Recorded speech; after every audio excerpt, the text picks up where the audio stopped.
Princess Sophie and Captain Stumble succeed in saving their friend, the nature guy in need. Set sail for a funny tale, my friends, and see. Will laughter and friendship set them free?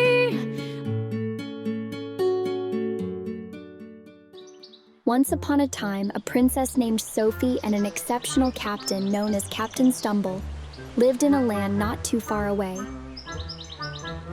Captain Stumble was quite a character, let me tell you. He was known throughout the 7 seas for his clumsiness. Why, he tripped over his shoelaces and fell right into a barrel of pickles. But that's a story for another time. Now, Princess Sophie was a clever and adventurous young lady. She always had a knack for sneaking onto Captain Stumble's ship whenever he set sail. It was a game they played, and Stumble never entirely managed to catch her in the act. They made an odd pair, but they were the best of friends. One sunny morning, as they sailed the crystal blue sea, they spotted something unusual on the horizon. It was a lush green island covered in the most beautiful flowers imaginable. It was like a rainbow had exploded on the island. Curiosity got the better of them, and they decided to explore this enchanting island. As they ventured further into the island's heart, they stumbled upon something extraordinary, a talking tree. Yes, you heard that right. This tree had a name too. They called him the Son of Nature. Sophie and Stumble started conversing with this chatty tree, quickly becoming the best buddies. The Son of Nature taught them many marvelous things about the natural world. They laughed, they learned, and they even shared a few jokes. But there was a problem. A big, leafy problem. You see, the Son of Nature was terribly sad.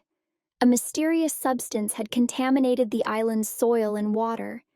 This pollution was making the plants and animals wither away like old socks.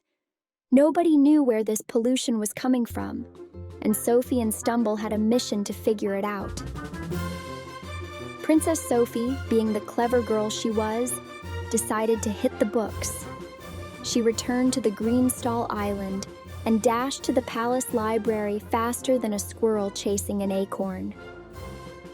After hours of searching, she found a solution, and boy, was it strange. They needed to make a magic wand from a magical tree branch called Wandalia.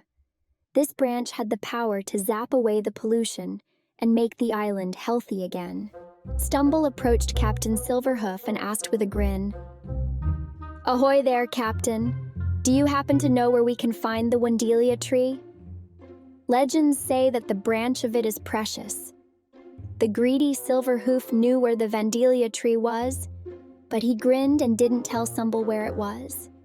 Realizing that Vandalia is very valuable, he decided to find it himself with the help of Toto Frog. Their quest began. They traveled through thick forests and crossed rivers on rickety bridges. They even had a run-in with a mischievous squirrel who tried to steal Silverhoof's hat. It was a nutty adventure indeed. Eventually, they found the Vandalia tree and cut a branch.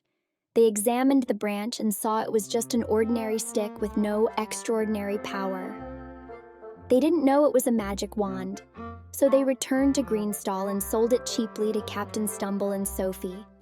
They returned to the island of the Son of Nature, and as Sophie held the wand and wished with all her heart to cleanse the island of pollution, it sprang to life. Magic radiated from the wand, and before their eyes, the pollution dissipated like morning mist, leaving behind a thriving, healthy island.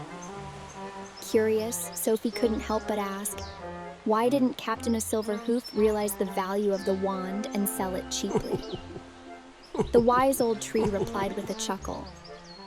Because, my dear, the magic wand has no specific purpose.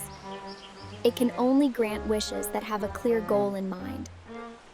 Silverhoof and Toto Frog had no particular target, and Vandalia did nothing for them. But you wished for the pollution to vanish from the island, and that's exactly what it did.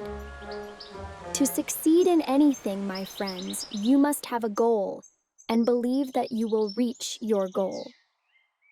And so, Princess Sophie, Captain Stumble, and the Son of Nature celebrated their victory with a grand feast, surrounded by the beauty of the rejuvenated island. They laughed, danced, and marveled at nature's magic. It was a day they would never forget, full of laughter, adventure, and the most peculiar talking tree you had ever seen.